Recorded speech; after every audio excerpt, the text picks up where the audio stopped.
جو سانپ اپنی کھال نہیں بدل سکتا وہ مفلوج ہو جاتا ہے، اور جو لوگ اپنی سوچ نہیں بدل سکتے ان کے ذہن مفلوج ہو جاتے ہیں۔ ہمیں ہمیشہ لوگوں کی رائے کی ضرورت رہے گی، کیونکہ اس سے ہم خود کو بہتر بناتے ہیں۔ اس دنیا میں کسی کے ساتھ اپنے آپ کا موازنہ نہ کریں۔ اگر آپ ایسا کرتے ہیں تو آپ اپنے آپ کی بے عزتی کرتے ہیں۔ غصہ وہ واحد کیفیت ہے جس میں آپ کی زبان آپ کے دماغ سے زیادہ کام کرتی ہے۔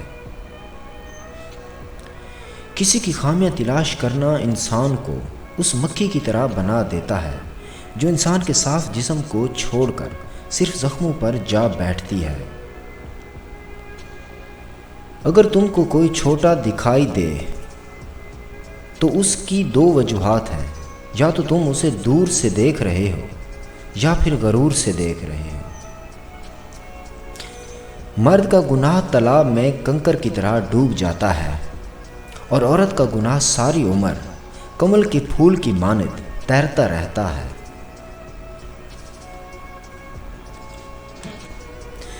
پیسے کے ساتھ صرف موت تک اور اپنوں کا ساتھ صرف قبر تک ہوتا ہے، لیکن اپنی زندگی میں کیے ہوئے اچھے کام مرنے کے بعد بھی ساتھ دیتے ہیں۔ کوئی تم میں سے بھلائی کی امید رکھے تو اسے مایوس مت کرو۔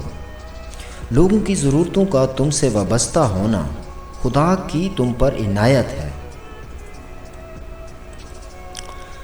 غرور اور غفلت کا نشہ شراب سے بھی زیادہ ہوتا ہے۔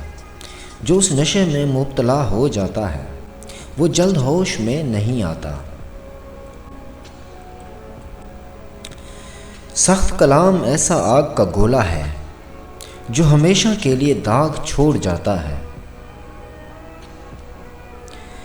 غصہ ایک ایسی آندھی ہے جو عقل کا چراغ بجھا دیتی ہے۔